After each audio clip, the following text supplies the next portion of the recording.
Renee, make sure you're on and introduce yourself, please. Okay. Say that. My name is Renee Halpert. I know many of you. I'm a tour guide for 5 or 7 years. And I live in Beit Shemesh. So what I decided to do for this program was to talk a little bit about Mateh Yehuda, which surrounds Beit Shemesh, mostly because it is a region that we all drive through. If we're going from Jerusalem to Tel Aviv, if we're going from Beit Guvrin to Latrun to the stalactite caves, this is the outer boundaries of that region. And yet my experience is a lot of people don't know the area. And I'll explain some of the reasons why people aren't familiar with it in depth. So a little bit of our goal today, it's to give you some background on the development of the region itself, and particularly the settlements. And I'm going to focus on some of the Moshavim. In addition to that, to highlight some of the tourist initiatives that are on or off the beaten track, which can help evolve your day, help enhance any day spent in the area. What's a typical day? People go to Latrun, they'll go to Beit Guvrin, maybe the stalactite caves, maybe the Biblical Nature Museum, which is now moved to its new premises in the Hartuba Industrial Zone. You might have lunch in Beit Shemesh if you're looking for a lot of kosher food, or Pesach, haha. But other than that, maybe a bit of wine. Sometimes people are cycling here. People might know about the breweries, but I'm not sure how many of you actually spend time here.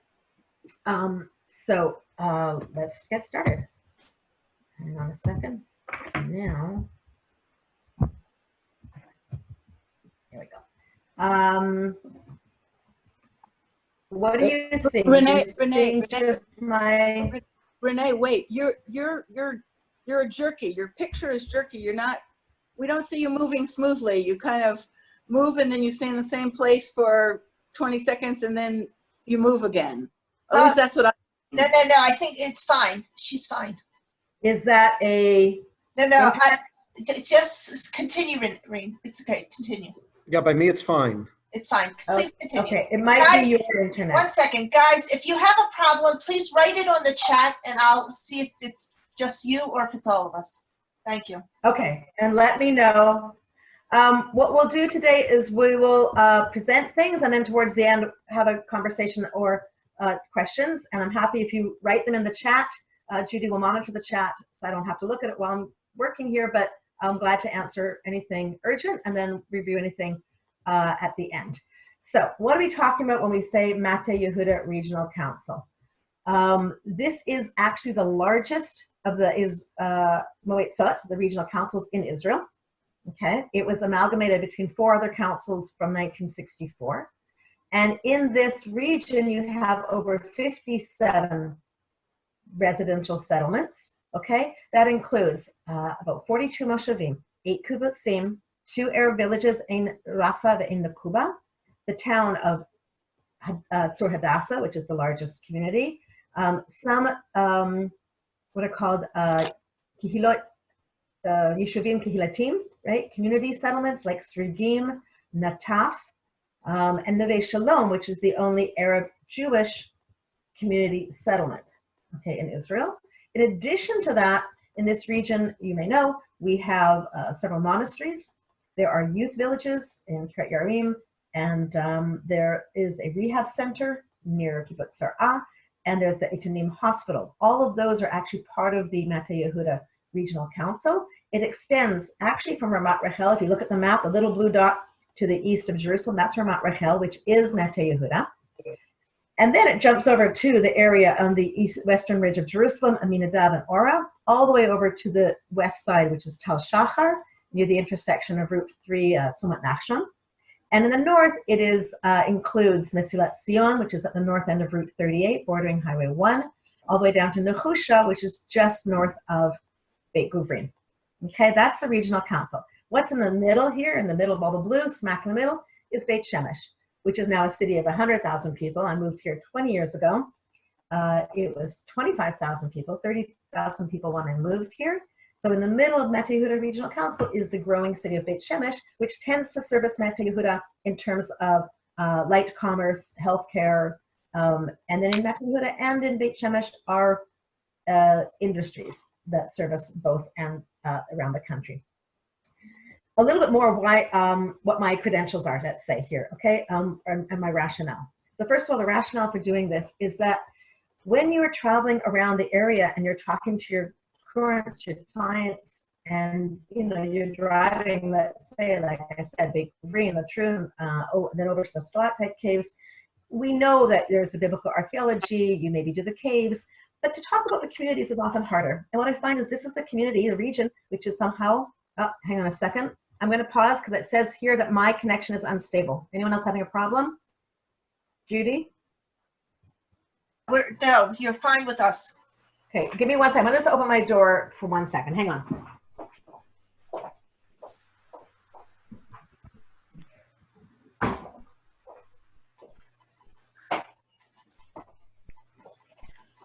For what it's worth. That this is kind of like the missing area. What happens to Mateh Yehuda is that it falls between all the cracks. When it comes to tourism, not many people stay overnight here. You're a few minutes away from Tel Aviv and Jerusalem. There's a few hotels in the Neve Elan, Malay Hamisha area, Tsuva area, but most people don't stay overnight in Mateh Yehuda. You drive through it. The second is that in terms of funding for tourism, this area also falls between the cracks. Most of the funding is given to the big cities, Jerusalem, Tel Aviv, Haifa, and then to the outlying periphery, the Galil, Western Galil, the Golan, and the Negev. So they don't get the funding. Smack in the middle, largest area. The other thing here is that there's so much diversity, okay, that is really interesting to highlight as a microcosm of the state of Israel. More the Jewish population, but also there are Arab villages here. And it highlights that microcosm of all the different immigrant groups, which is what we're going to talk about a little bit today. Finally, it's an area at the topic, let's say, of the settlement of this region is what I would say is often an uncomfortable topic. I don't know about you guys, but when we did our tour guide course, you speak a lot about the Independence War and the State of Israel's foundings, and then you leap to the '67 war and the development of the state, and there's this big gap. And one of the reasons is because the still controversial settlement policies. Another reason is because we turn to the old timers for their stories. The old timers were here at the founding of the state. As this changes and the old timers die out, the next generation who have a story to tell are those people who are the first immigrants post-state, okay? And this region is full of those people. And they have a story to tell, which I think is really fascinating and meaningful and perhaps deserves a bit more attention. A little bit of my own background, besides living here for over 22 years, 23 years, in the mid-2000s, early 2000s, I got involved with Partnership 2000, which is now Partnership Together of the Jewish Agency, to work on cycling infrastructure and promoting cyclotourism in the region, and also environmental issues in Beit Shemesh, Mateh Yehuda. Both of those projects sent me on missions to Washington, D.C., which at the time was one of our partners. I got to learn there and bring this information back to the region. I met a lot of people from this region who are very involved in these various aspects of tourism. That was a while ago. I dropped a lot of it to do the tour guide course and to focus on the touring, but I'm still connected to a lot of the people in the region who were the forefront of the developing tourism economy in the region, from the wineries, the cycling, and environmental ecological initiatives. Okay, let's continue. So I'm gonna put my glasses on for a bit because I need to also see what I'm doing here. Okay, so a little bit background on the immigration overview. Okay, this is stuff you know. Okay, just a quick review. Until the state is established, at the time the state is established, you have around 650,000 Jewish residents in the declared state of Israel.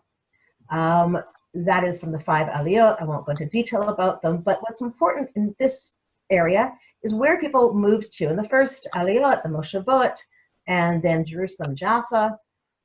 In the second and third aliyot, as you know, mostly rural settlement, kibbutzim, the Moshavim, began the Moshavim. And already in the aliyah 4 and 5, pre-World War II, most of the aliyah goes to the urban centers, in particular Tel Aviv, with a very small percentage supporting the agriculture infrastructure. So what is in this area in 1948? You have Hartuf, which is evacuated because the Egyptians reach Beit Shemesh. And you have, my mind is blank right now. Drawing a blank. But very few Jewish settlements in the area. And you have this Jerusalem corridor, which, as you know, is fought for, and then it's surrounded by Jordan. So this area is also really right close to the boundaries of Jordan, in the north around Latrun, and in the south around the Aderet Adulam region. The immigration, of course, you know, expands rapidly after the state is established. My pie chart here shows 393,000 immigrants between 1948 and the beginning of 1951. It doesn't include, which I added later, the immigrants who come from Iraq on Operation Ezra and Nehemiah in 1951 itself. And so by the time 1952 rolls around, the country has had over 750,000 new immigrants, right? You know this, and more than doubling the existing population of the country. How does that play out? Let's just take a look here, a couple of the photographs of some of the immigrations. Magic Carpet, which is Yemen. Moroccan immigration is from 1951, but it continues until the early 60s. And this region gets many, many Moroccan immigrants. The Libyan arrivals, Persian airlift is depicted here. Then you have Operation Ezra Nehemiah, and you have, of course, Holocaust survivors, which make up the bulk of the post-48 early immigration. So the question is, where'd they go, right? So looking at my clock here. Okay. I was gonna make another comment, and that is, every topic that I am touching on here is a lecture or 2 or 10 on its own, because there's so many different issues, and there's so many topics that could be for future lectures or research. So I'm barely gonna scratch the surface of the ones that I do talk about. And I apologize for that, but there's no other way to do this particular lecture. And maybe someone else will have ideas for future ones. So these new immigrants arrive. Where do they go?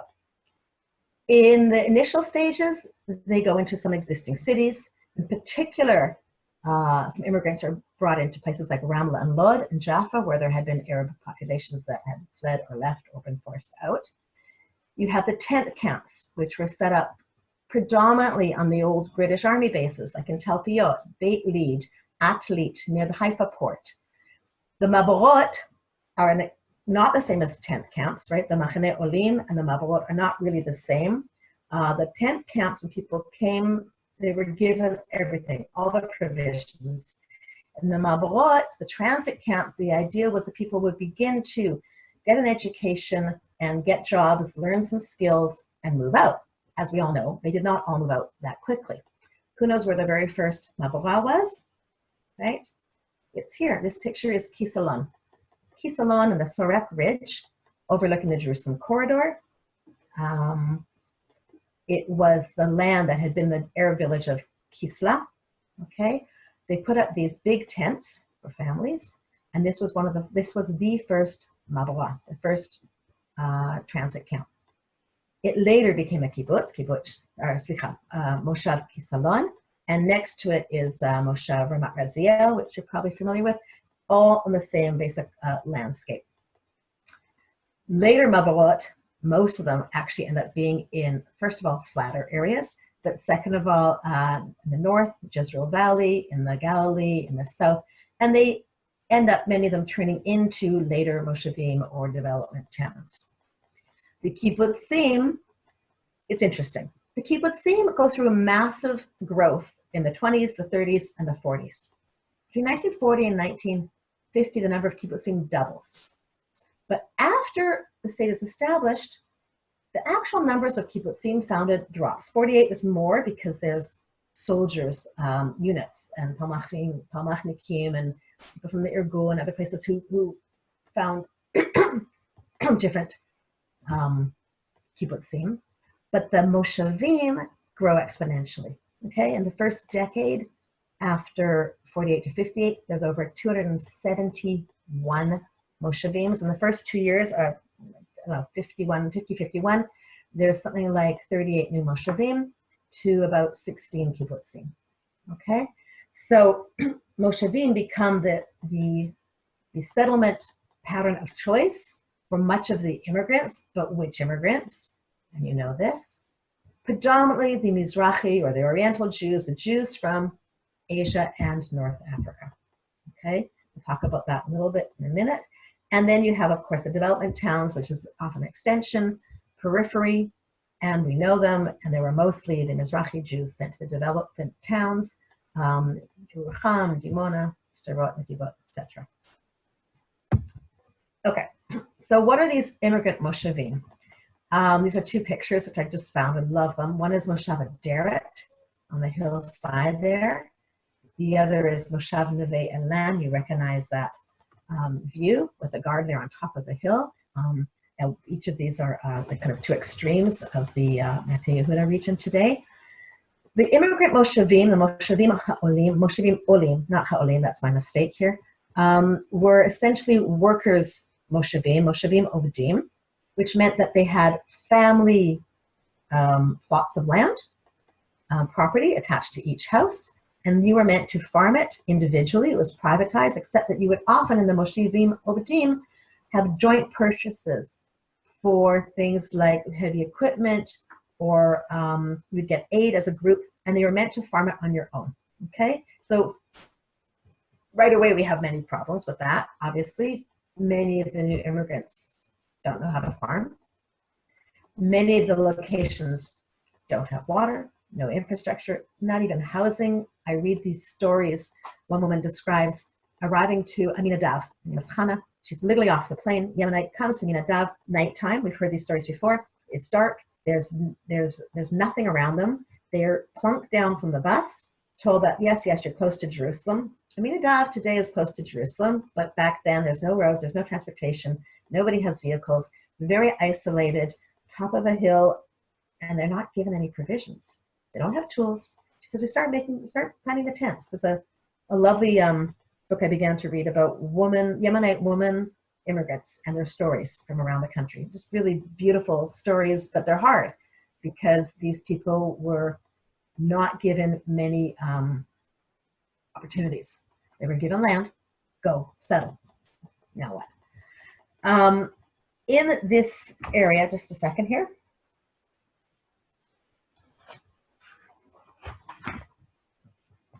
So, okay.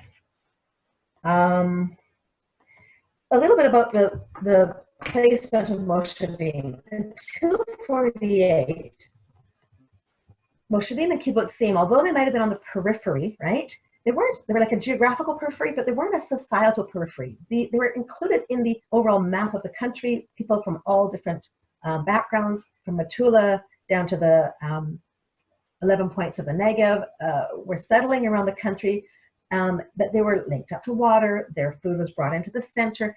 Many of the later political elites of the country come from some of these Moshavim. Yes, many of them are Ashkenazi, but not all. And so they're periphery geographically, but they're not sidelined. What happens after 1948 is a bit of a sidelining of the Moshavim. They're center in the country. We are right here. This is the heart of the country. Even the Mateh Yehuda advertising and PR campaign for tourism is Lev HaYorok, like the heart of the country and this green lung. But these people were left without having that influence and the connections to the political leadership and the organizations. And so you have this group of people who are not really considered mainstream. They're considered periphery, even though geographically they're actually more central. And there's other indications that in the earlier years before the state's established, you have a higher level of education, and then you do later years, for example. One of the other things that's interesting is why Moshavim over kibbutzim. One of these issues is highlighted by the Mapai government, Ben-Gurion's government, which was at loggerheads with Mapam, who was supporting most of the kibbutz movement. And actually, even though Mapai is the precursor of labor, they understood that the Moshavim, the Tenuat Moshavim, which they controlled, would give them more control over these new immigrants, per se. And in addition, they understood that the Mizrahi, the Eastern Asian African Jews were less likely to buy into the collective mentality of the kibbutz and its mostly secular values, that the moshav was more of a community, but not a collective, and there was more chance for, you know, the family life. I mean, the idea of the kibbutz of taking your children away, this was anathema to these families, and also in both places where there's agriculture usually demanded the woman to work and the gender roles were a little bit merged, these were more traditional families, and they were not interested in the often coercive, we hear about this a lot from the Yemenites who reached Amka near Nahariya, the coercion towards secularization, the lack of religious education. They all learned from that, and they realized that these communities need to be able to have their integral families, and hence the Moshavim were more appropriate than the kibbutzim at the time. That being said, where are they placed? So in this area, look at the map. I have a map behind my head, which you can't really see, but you can go back and find a map of your own. Most of the Moshavim are placed in the Jerusalem corridor area to secure the corridor that was broken through and to settle people in the Arab villages that had been vacated or depopulated or whatever you want to call them. And I'm not going to go into that discussion now, but it is a very big discussion. Beit Meir, Shoresh is Saris, Kesla, Kisalon, Sor'a. A lot of these places had Arab villages. And the second, so that's to secure the road, the Jerusalem-Tel Aviv road. Tel Shachar was like a mishlat. It was the opening area before you reached 44 at the time was the main road, right? We didn't have Highway 1 because the Jordanians were at Latrun. So Tel Shachar was like the cornerstone of the Jewish control of the region between the coastal plain and the Judean hills. And then in the south of what is today Mateh Yehuda, you have Eliezer, Aderet, Nehusha, Lamed Hay. All of those kibbutzim are on what was basically the armistice line in the southern area. If you go to Aderet today, you can cycle or drive a bike or a jeep behind Aderet on the old patrol road that runs through the Avalon Park. So they were on the border. Okay, so they were meant to secure the frontier. Okay, much like we still do today in terms of settlement. What were some of the challenges? So the biggest challenge perhaps was poverty and lack of resources. You know, we always hear the story of Jerusalem, the siege of Jerusalem, and how the people there had no food and there was food rationings. It was not dissimilar in the Moshavim and not under siege, but they had no resources. They didn't yet know how to farm. And the women who are on these Moshavim, I've spoke to a few when they do their cooking, I'll talk about later, said, well, we discovered chobiza, right? The chalamit plant, the mallow plant, which grows in the wild fields right behind our houses here in this region with a little purple flower. And the chobiza became a great food source. They would take the leaves and wash them, and they would use them for salads and for soups. And instead of grapevines, they didn't have them yet, they would roll their rices up in the chobiza leaves. And this was a humongous source of nutrition, green leafy vegetable, right, for these moshavnikim in the area in the early years. Okay. In addition, they had a lack of agricultural experience.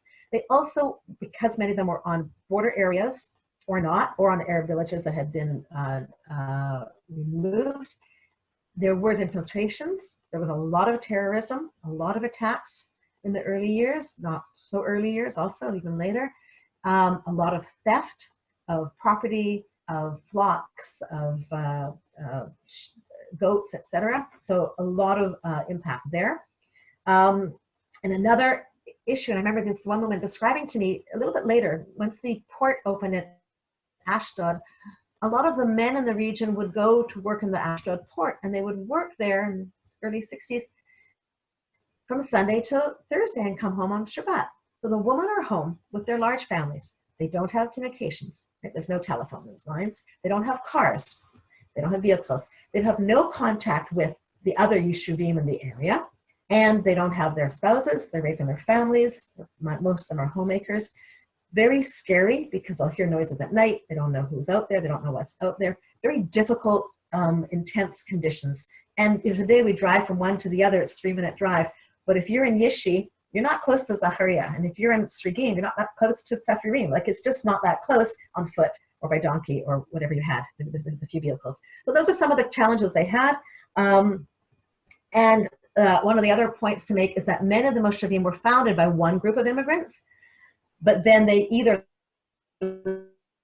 left because of the terrorism or the financial straits, or because it wasn't a good location to begin farming when you know nothing about farming. But those areas then later become settled by other groups. Okay, so here's a quick list of some of the Moshavim who founded what. You can take a look on your own, but you'll see a lot of them were founded initially by Yemenite immigrants, but they didn't stay. They left and they regrouped in Nahala, further south near Lachish, or they emptied out, and they consolidated their groups. And then you see the Kochini Jews come in a bit later. So Mesilat Zion today, we think of it's a Kochini Jewish Moshav, but actually it was founded by Yemenites first, and later on becomes populated by the Kochini community. So, today none of them are like that. Very few are only one ethnicity. I would say Yishi is a good example of 95% Yemenite and the odd Anglo family, like a very funny combination. But most of them are still the generations of the founders. And then we'll talk in a few minutes about what's happened over the past 30, 40 years. Okay. Let's just see where we are.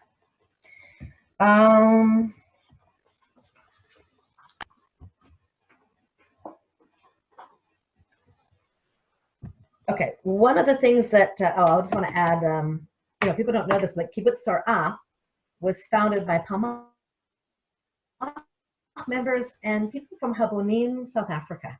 So Kibbutz Sar'ah has a disproportionate number of native English speakers, for example. Okay, very unusual. It's literally across the tracks from Yishi, okay, which is a Moshav, same location, and yet very different trends, very different growth patterns, very different economies, right? The Kibbutzim in this area happen to have done very well, Tsuba and Ramat Rachel and Sar'ah. Moshavim were left more to their own resources and have had a more difficult time flourishing. Excuse me. Okay.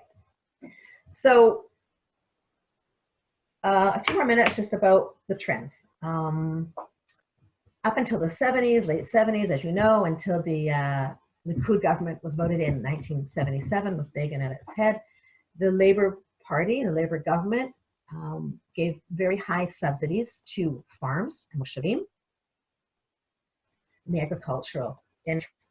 With the government change in 77 and the subsequent policy changes, the government begins to pull the carpet out underneath of all of these financial subsidies. Anyone who was here in the 80s, I was here for 2 different years in the early 80s, and one of those years, 400% inflation. We used to buy milk in our bags and freeze the bags of milk as a student, right? And very difficult time period here. So you had the change in government policies, you had the very high inflation. You also had a general movement to urban centers. I remember meeting kibbutznikim who were living in remote bet, right? Nouveau riche. They left the kibbutz, they discovered they can take their skills, they can go and have an independent income, live in these beautiful, nice new homes. Total lack of interest in the agricultural world, which was not financially viable. A lot of hard work, and they're watching the rich get richer in the cities, and in the agriculture communities, people are not thriving. So of course, it was like, change or perish, which is what happens to many of the kibbutzim over the area. And the Moshavim don't really have that choice. People have their homes, and their homes are big homes, and they build homes for their children and for their children's children on the Moshav plot. The problem is in the Moshavim is that you have agricultural farms per person. It's not economic. Most people could not farm their own land, never mind any other land. And it wasn't such big properties, but 700 dunam, whatever. What's the problem? The young people don't want to stay in the Moshav. You know this. They begin to move to the cities for education and for jobs. So that there's a geritrification, right, of the Moshavim. More old people there, less young people. their economies improved because they've had steady income, they're getting pensions, the children have grown up now, they don't have as many people to feed, but there's no incentive to do farming. Farming is not even as prestigious, it's not as economically viable, and you have a decline in the 80s of the Moshavim and Kibbutzim, and a kind of a leaving of the young people, right? Common pattern. On top of that, we have the Intifada, which affects some of them in depending locations, and what happens in the 90s, right? So then you have this switch back within a decade and a half. From the early 1990s, so we have immigration, the Russian immigration, the former Soviet Union. We have the technology and the startups, which enable people to work from home or work remotely, or earn a lot of money in the early years of the startup industries in the cities, and now look for somewhere to live that is more peaceful and not the rat race and cleaner air, and that's what happens. So from the early 90s, you have a reverse movement into the Moshavim, which begin to take in new residents. This is also part of the government policy to rezone some of the farmland for housing. Still an issue today. Much of the farmland is still zoned farmland, and you can't just do what you want with it. So again, Mateh Yehuda, a lot of people wanted to make these event halls. Event halls is not agriculture. They had a whole bunch of them up here. I've had at least 2 of my kids' bar mitzvahs, weddings in these event halls on Moshavim, which were not really legal and have been since taken down because it's not zoned for event halls, it's zoned for agriculture. But there was a harchava, there was expansions in most of the Moshavim in the early 90s, mid-90s. And then you have this reverse trend of people coming from the cities into the Moshavim area that are still accessible geographically. There's not as much traffic as there is today, so you can drive into the Jerusalem, Tel Aviv corridor pretty easily. The train helped from Beit Shemesh. And the housing prices at the time were fairly good compared to what you could get for the same price as an apartment in the cities. But these new housing options allow you more space, more privacy, some gardens, a place to run around, etc. So you have this flow back into the Moshavim beginning in the 90s. And with that flow comes a new mentality. Not people who are worn down by a life of hard farming, but people who've had the city life and are looking forward to the country life and connecting with the landscape. And here lies in the beginning of the change in the entire economy of the region with the starting of the wineries.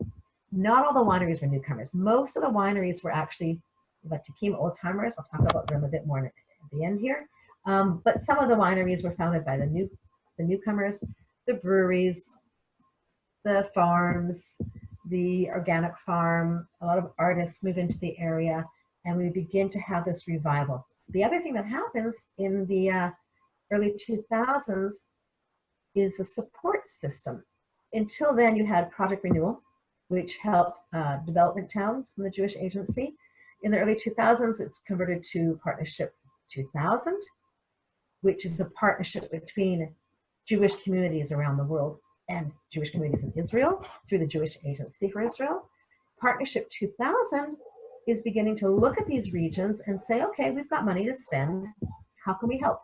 Women's empowerment, educational opportunities, other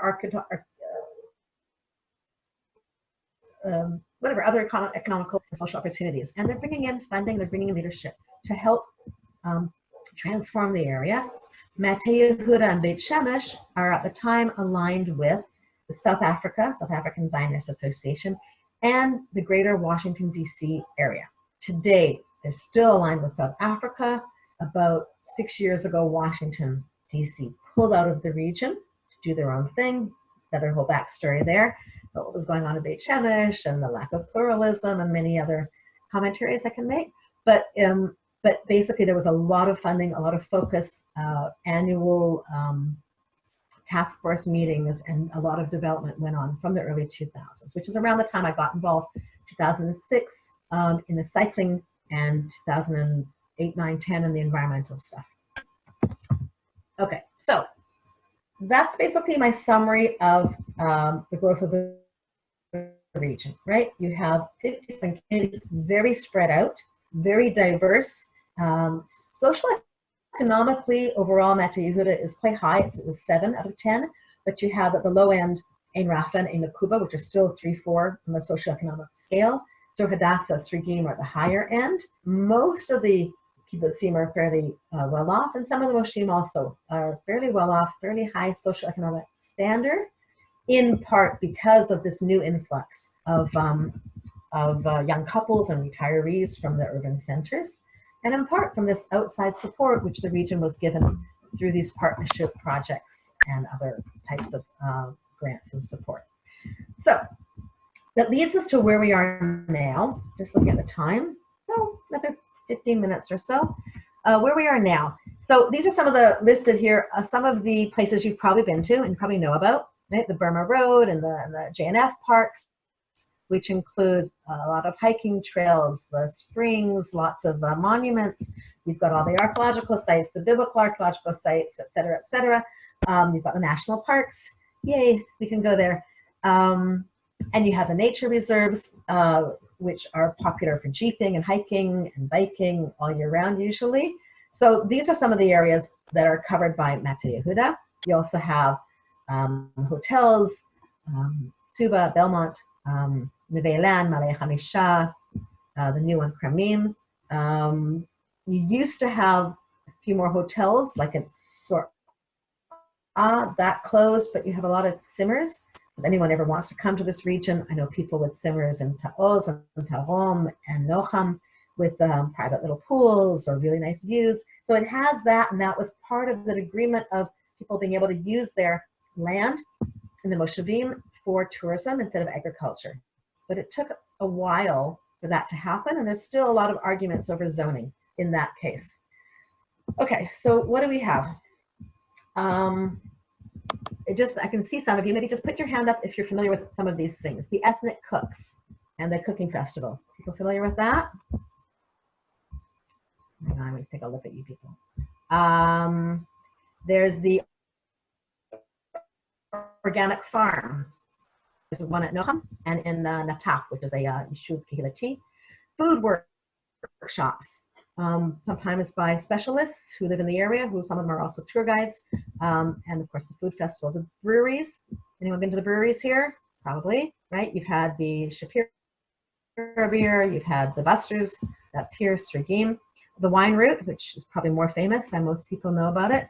Vertico Eco Art Village, I'll talk about that in a minute. And many other artists, people mentioned often on the list, glass blowing workshops, pottery, ceramic, okay, are some of the options here. I'm just going to talk a little bit about it. I'm going to start with the food, and then the bike tourism. But I also refer to all of these in a category that we call slow tourism. Right? You familiar with the term slow tourism? Sounds about now, right? Slow tourism right now. No tourism. So what is slow tourism? It is tourism where you get off the bus, you meet the locals, you do hands-on activities, slow down the pace.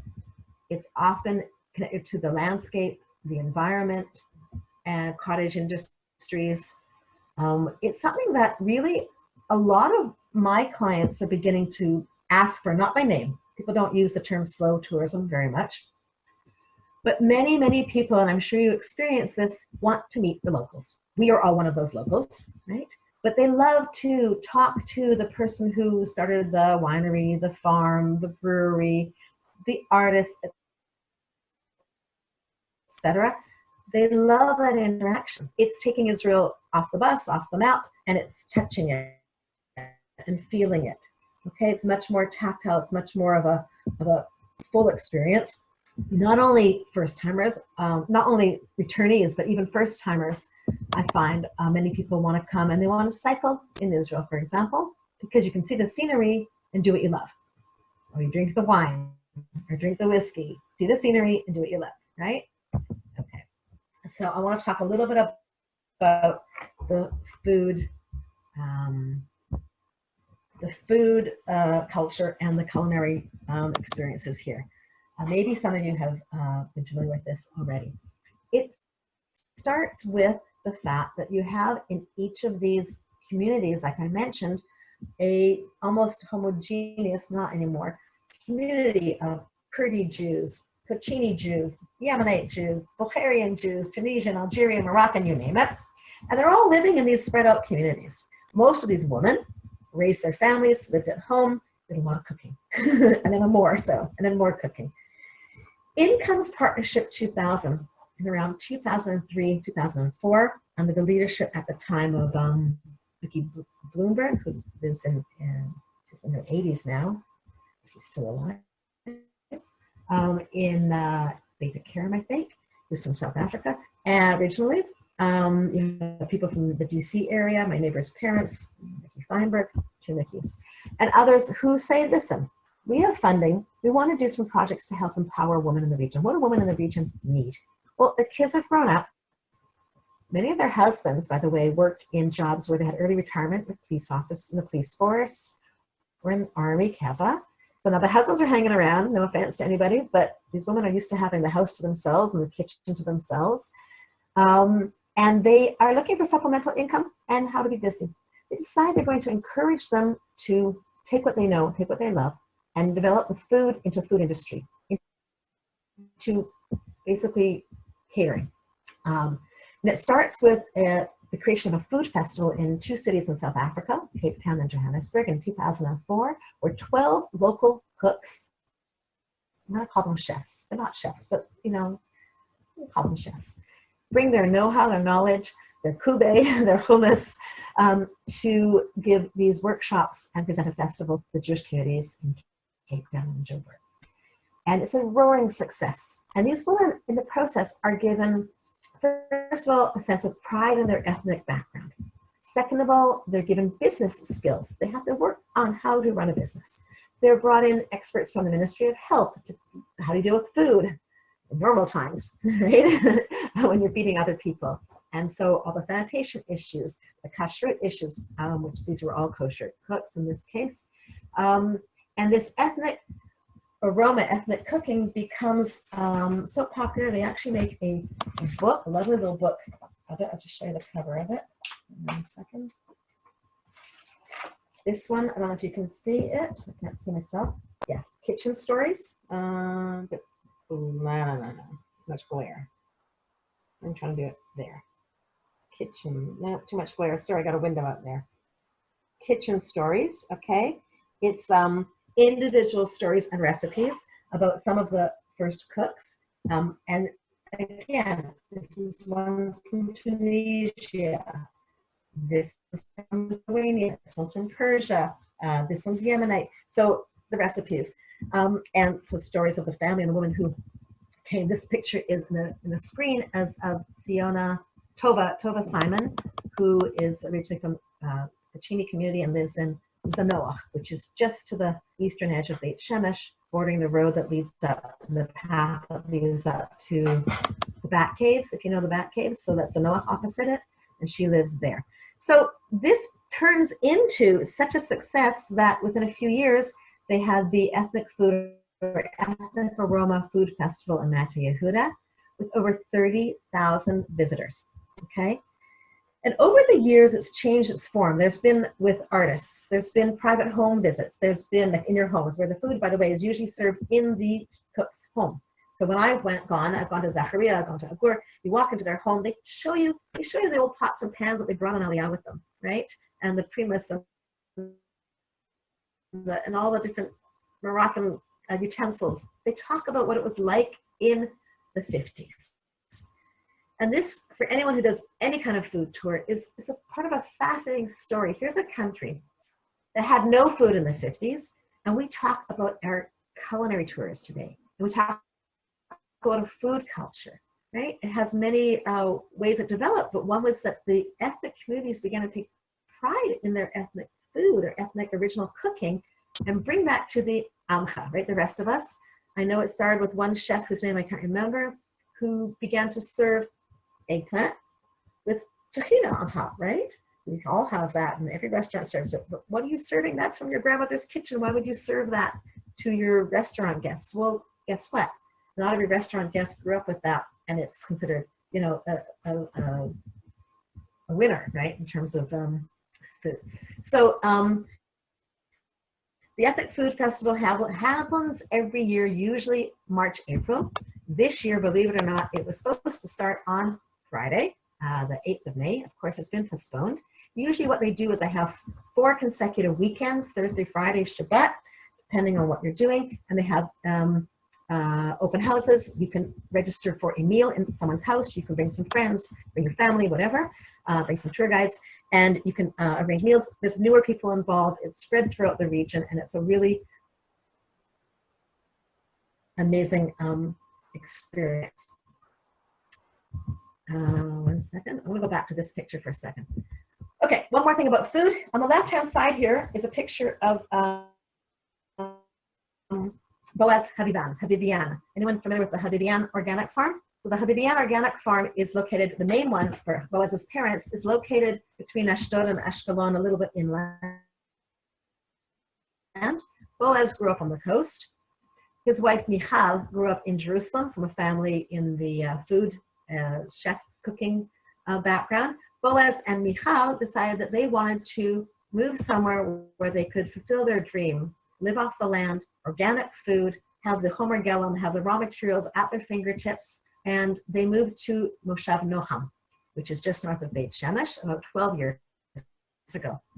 And Michal says, you know, it was part of their ideology. Their life was built around nature, organic, sustainability, food. It made sense for them to leave the cities, to move to the countryside, again, one of these returning, and they started an organic farm of their own in Noham. You can go there, by the way, any Thursday. It is open to the public from 9 a.m. till 6 p.m. Havivian is also the farm that has usually a stall in the first station in Jerusalem. Okay, there's towards the south end, Havivian usually has a organic farm stall where people buy. You can also order your basket of weekly or every 2 weeks, a basket of organic vegetables and fruit from the farm. Not everything comes from their farm, but they bring in from the parent farm on the coast. And if it's something that they don't have, they'll bring it in from elsewhere. The other day I actually bought apples, unusual because they were imported. Most of it's local. And part of what she was saying, I was asking her this week, how has the corona crisis affected the farm? First of all, the labor, the output, and the sales. And you can imagine what she said. It's actually better than ever. Why? Well, everybody wants food delivered to their home, right? So first thing is you can order a basket of vegetables and have it delivered to your house once a week. The second thing is the farm itself, their sales area is an open space, outdoors. People don't want to be in the stores. They don't want to be, you know, where things have been touched by 10,000 people. You want to be outdoors, put on your mask, wear your gloves, go to the outdoor farm. It's really beautiful, like I said, at the entrance to Noham. She said that more people are ordering than ever before, and they can't keep up with the demand, partly because there's just so much demand, they can't get to everybody, and they can't collect enough food that quickly. So she said this is actually highlights the value of buying local, not relying on imports, not relying on distances. And she feels a lot of people are also paying more attention to their home life and their cooking and their food choices during this time period, being more selective perhaps. So it was a really, it was a good discussion that she feels that they're doing really well, and this time period has been good for them in that sense. Obviously she's home with many kids and it's very busy and chaotic and crazy.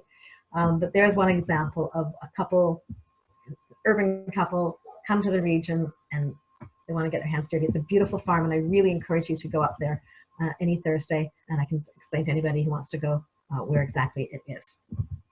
Okay, so food. Second one, I want to talk about the cycling for a few minutes. Are we okay for time? I'm looking for the few people I can see. So another 5-10 minutes. Okay, I'll make this one short. Cycling, very quickly, this region is probably one of the best areas in the country for off-road biking. Off-road biking, I mean, started with Jeep trails, you know, the Kakal trails in the JNF parks, and evolved into the development, mostly by the JNF, of single track bike trails, Adulam, Zacharia, in the area of the Sorek Range. There's many trails that are in the map here. Is one of the examples of one of the maps. Also by Neve Ilan, Diefenbaker Road, in the back hills between Neve Ilan and the Bobetar? The one at the bottom there by the train before you get to Modi'in. Sorry.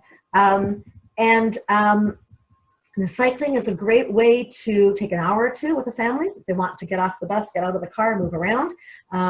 One of the entrepreneurs in the area, well, first of all, my connection is I help promote bike tourism, and that's one of the reasons I went to DC in 2010 was to promote cycling tourism. And also we work with the Moitza and the city to try and improve accessibility by bike. And anyone who wants more information about that, I'm up to here with it. I've got a lot of that and background and experience. On the left, the picture here is of Uri Tischler. You might know him. Uri is a tour guide. He also is the owner of Nekudat Motza, which is the bike rental place in Moshav Tsafirim. Now, Uri himself lives in Strigim. He and his wife, Chagit, she's a PhD in environmental education and she teaches. Uri and Chagit lived in Jerusalem. They worked in Jerusalem. And until 15 or more years ago, Uri used to travel to China every single month because he and his brother had a manufacturing business. At one point, they just decided enough. And they looked for a place to move to. They looked beyond Jerusalem in circles until they could find something they could afford. And they bought in early 1995 or 6 in Strigim. Okay, so Strigim, Lyon, which is on the in the Park Britannia area, just west of Route 38, is about 5-10 minutes from Safarim. And he worked in this business with his brother, and then he decided, okay, enough. I'm going to trade my airplane seat for a bike seat. And he started riding in the late 80s and riding and seeing that there's all these people coming to the region, but there's no bike facilities. So he opened Nekudat Motza. It's right next to Kakadu, if you know where Kakadu is, in Safarim. And he rents bikes. Now, as tour guides, you can do one of two things. You can bring your group, hire Uri or Dolev or one of his workers to take that group out on a tour, and you can sit and have some tea and coffee, okay? Or if you like cycling, he gives you your bike, you take the maps, and you go. That's what I do. So I take groups quite often, especially if they have teenagers or kids who can either ride, or he has tandems and little kids in the back, and he has trailers, and you can take a family out. You can go on the old patrol road. It's not difficult. A little hot midday in the summer. We'll talk about that. But it's a great road. You can go up to the Midras. You can go to Tel Borgin. You can go to Each Tree, if you know those areas, by bicycle. And on the way, you can stop and look at the biblical landscape, the vineyards, the wheat, the carob trees, or the almond blossoms, or the date, or the olive groves on the way, and enhance your education and discussion. You can do it, or either Uri or Dolev or one of his employees, most of whom are now tour guides themselves, can take you out there. So it's a real gem. It's a great place to ride. And if you can see the picture of me there with the flowers, that's at Tel Borgin. But also in the summer, if you're going to go, you want to go maybe late in the day. Go to Beit Guvrin and then have lunch, and then 4 to 6 p.m. come out to the fields and take a group riding. It's just spectacular. It's really beautiful. I've taken longer groups. I've taken road bike people out there by road bike as well. Longer routes around Azit, Azur, and the Beit Guvrin area. Lots to do and lots to see. And of course, you can always combine biking with beer or wine. So 2 minutes about the breweries. These are just 6 of the known breweries. Doesn't include the many home brews that are developing here that are not yet up to market or advertising. We have Strigim, which was founded by Ofer and Ohad Ayalon, who, Ofer, not his last name, but Ohad Ayalon. These were 2 guys on high tech in Tel Aviv. And they decide, enough, we're going to put our hands up, high tech, forget it, make sure they have interest, and they open a brewery at Strigim. Great brewery, nice little setting. You can have cheese, you can have other things brought in. There's a new bakery cafe there. Strigim. Shapiro is a Noham, right next to Buster's. Okay, Shapiro beer is very popular. Buster's does more His cider is well known for. Buster's was just bought, by the way. People who know Pam and Dennis, they sold it to Oak and Ash, which is a brewery out of Tel Aviv, who's maintaining the Buster's label and the ciders. They also do private labeling. There was a group of lone soldiers who got a bunch of bottles that they sold to make money, and it was the lone soldier draft. I think that was their beer. You have a beer, the Ha'ela, which is at Safririm also, Pepo, which is in Slafon, and the Meshek Eini, which is in Tel Shachar, is a farm that's been around for dozens of years. And they have olive oil, they have winery, and they have brewery there. So just 6 of the examples. Usually they're open to the public on a Friday, like 9 till 2 or something. Most of them will open if you have a group that wants to pay for tastings.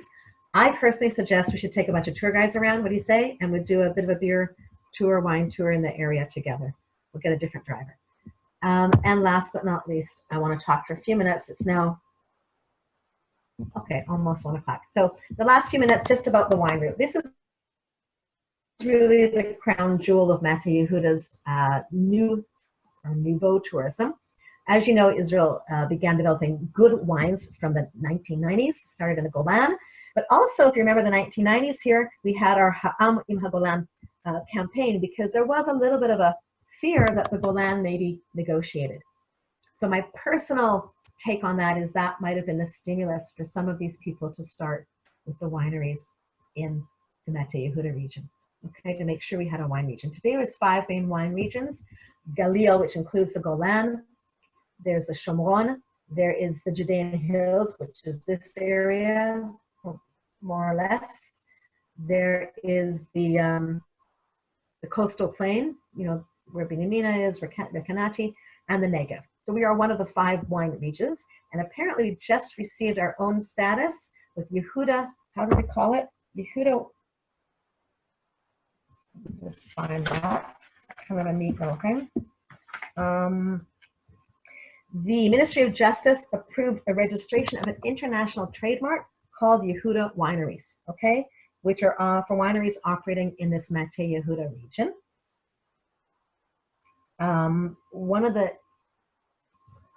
One of the influences is that in this region, most of the wineries use grapes grown in this region. So like you have in France, a wine named for the region, we now have a region, okay? Because most of the wineries are from vineyards grown in the region, we now have an international trademark called Yehuda Wineries. Love that. This picture here of Itri with the wine press, which you can see in the kind of southeastern corner of the tell on the site. And it really does look right over the Ella Valley vineyards, which are here on the right-hand side. The winery annual wine festival, usually November, December. There's over 40 boutique wineries in the region now. Most of them are kosher, not all.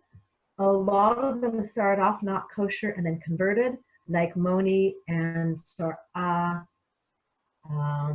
The original were kosher and they converted. What I love about the wineries are the stories. You may know some of them. The story of Moni is fascinating. This is a Christian Arab family that moved to the region in the 80s onto the land around the Dir Rafat monastery, which is just west of Kibbutz Sor'a in the Sorak Valley near the train line that goes from Beit Shemesh to Ramla, Lod. And they began planting, him and his family and his sons. One of his sons was a medical student in Italy. Sounds kind of weird, right? And he actually got very sick there, and he died very young. Not corona, but very sad story. So the winery was renamed after Moni. Moni was his son. At the Moni winery, they're using the cellar, which is part of the infrastructure of the old monastery. And there's even a hidden passage that used to go from this big cellar into the monastery itself. I've never been through it, but he describes it. It's a beautiful setting with this arched stone long hall. You can fit 20, 30, 40 people in for a birthday dinner or something like that. And Moni Winery has this patio, this deck overlooking the Sark Valley. So it's biblical landscape, it's green, it's lush with vineyards, and then fabulous scenery. You can combine it with anything in the Beit Shemesh, Mateh Yehuda area. And usually the father will be there, and he'll talk if he's available to the groups, or he'll talk to the vintner, to Sam. And the other one I went to most recently, I'll just mention briefly, is Nouveau Winery, which is in Mateh. Anyone been there? So Nouveau Winery, he's got a crazy story. His family actually were one of the early settlers of Mateh. Again, this situation where they settled the land, but Mateh, if you know Mateh, it's on a slope, right? There's a springs at the bottom. The top is up towards Sur Hadassah. It is rocky, and even though there's water, very difficult conditions. The early settlers didn't particularly succeed with farming. Nouveau ends up moving back to the Moshav after he has a very traumatic experience with a terror incident. There was a delivery of gas into the community near Bethlehem. A terror attack shoots his guard, and he is shot at and flees. He survives. He goes back when it was safe to the guard, who he takes to the hospital, and the guard survives. It's actually quite shocking because he was shot at close range. And Nouveau goes back to work, not thinking much about it until the post-trauma sets in, and he begins to go through much therapy, and he tells a story. It's only in Hebrew, he doesn't speak English well, that he began to realize through the therapy that he needs to kind of change his lifestyle, brings his family up to Mateh, and they begin to work the land again, as his grandparents did, and the Nouveau Winery is up there. Expensive wines, very nice wines, beautiful setting for his winery, for groups to come in. He'll also serve excellent cheeses and homemade breads that are locally sourced. And all in all, very nice experience, and very deep, very moving, very Israeli. Okay, so as a summary, I hope that you got a little bit of insight into this huge region we call Mateh Yehuda, a little bit about its development, its growth, and a little bit of some of the trends that have enabled it to become a prime tourist region, perhaps underused, undervalued, but really, really unique and a delightful region. And I encourage, take your time, come call these people, visit them. They're very friendly, very easy to get along with, and come meet people, talk to them, set up tours, and bring your future tourists. We hope they come soon. I'll take questions. You want to turn off you want to activate your mics, and I'll take questions and look at the chat. Where is the chat?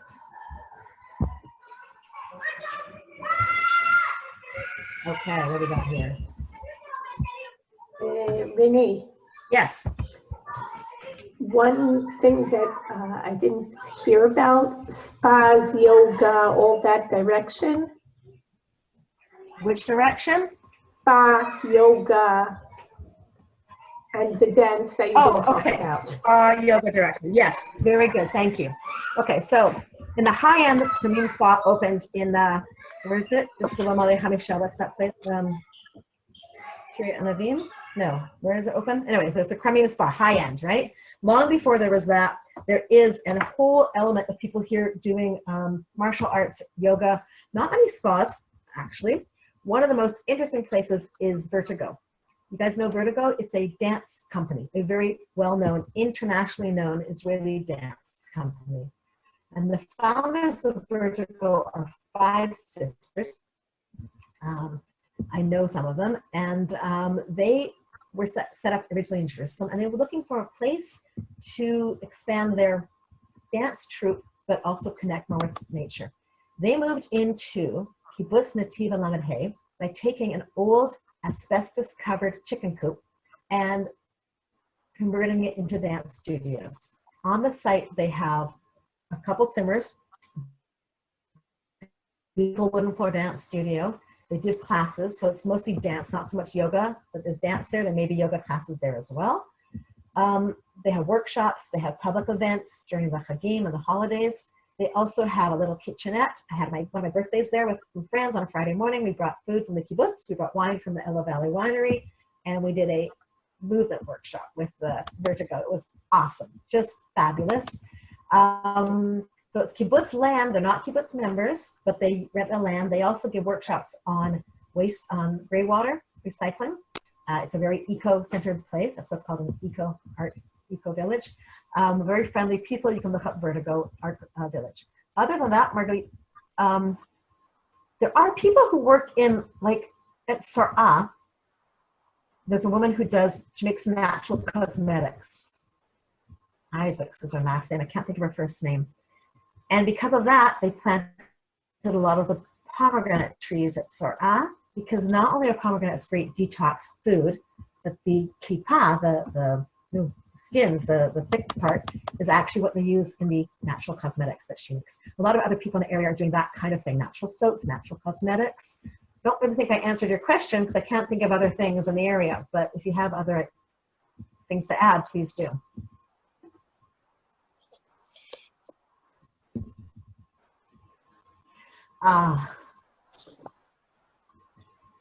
Okay, you guys want to, IKEA.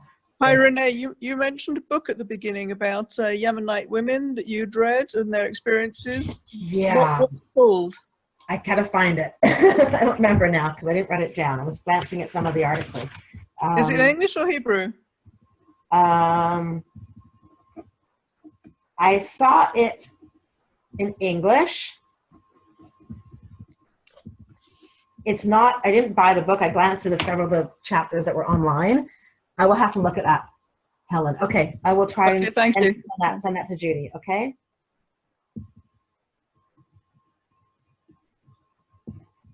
Other questions? Okay, I just want to point out that when I see about the food festivals or wineries and I see that they have activities that are over Shabbat, I'm immediately given the impression that it's not kosher. So Okay. maybe the advertising has to be so done what you have is, or something, if it is kosher. okay, you have a mixture. The people who keep kosher, kosher cooks, kosher wineries, kosher breweries don't offer activities on Shabbat. So they're Thursday night and Friday, okay? And the ones that do offer on Shabbat are not kosher, offer on Shabbat. And they do a combination. You have places that are religious kibbutzim, you have mixed one, or moshavim, you have mixed, and you have secular. So they're trying to let everybody have a voice. And it is a little tricky because a lot of the great stuff is not available for people who keep kosher and keep Shabbat. But that being said, almost all the wineries are kosher. The breweries are mostly kosher and don't open on Shabbat, except for, I think, a beer ha'ela. The others are kosher. In Safarim, the woman who had the winery there, is she kosher? I don't think, no, at the winery in Safarim, I don't think is kosher. The chocolate, there's chocolate making, and I think that is kosher, by the way. There's a chocolate making workshop in Safarim. Is it possible, you could put together for us a list, or the Project 2000 has a list of what's available? Okay, here is the big stumbling block. Mateh Yehuda as a region has not been very good about maintaining its tourism website. There's nothing in English, okay? And I've begged them to hire me for years to do translating, to writing. We have no budget, we have no budget, we have no budget. I talked to Uri, I talked to other people who live in the Moitza. They said they just don't get it. So, you know, if their budgets go to keeping the place cleaner than it used to be, then they're okay with that already because they've been fighting this for so many years. It's very hard. But I think I will do it because I want to do it as well. I don't think we're needing it in English. I think what we need is a clear, concise list. Like we talk about breweries are one thing. In most cases, a brewery is fine, okay, in terms of kashrut. But a winery is not. And that takes it up to a different level. And people have different levels. I'm not going to judge one way or the other. But if it has a supervision, or if it doesn't have a supervision, the meals, they're cooked in homes that the people keep kosher, but is there a supervision on that or not? Like, yeah, like most that, of it, that becomes a sticky issue if we take around, we know our clientele, and some of our clientele need to know is there a proper supervision? Right. So I'll give you a bit of a spectrum. We have Galita chocolate at Kibbutz Suba, which is Mahadrim. Okay, the Kibbutz, secular Kibbutz, right? But the Galita chocolate, their manufacturing is Mahadrim, right? And you have some people who cook from their homes and they use Rabbanut supervision, and there is Rabbanut supervision in people's homes. And yes, you have Hashgacha Pratit, and then you have not kosher. So you have a whole range. I will do my best to try and find out. I think that's a great challenge, and I think it's worthy, because I also think it's really important when the time comes to try to support our local economies. Our local cottage industries is what keeps this country going, and any way you can support them is make it easier for people to know where and when to go. That would be valuable. So I'll do my best to do that. Renee, thank you very much. This was excellent.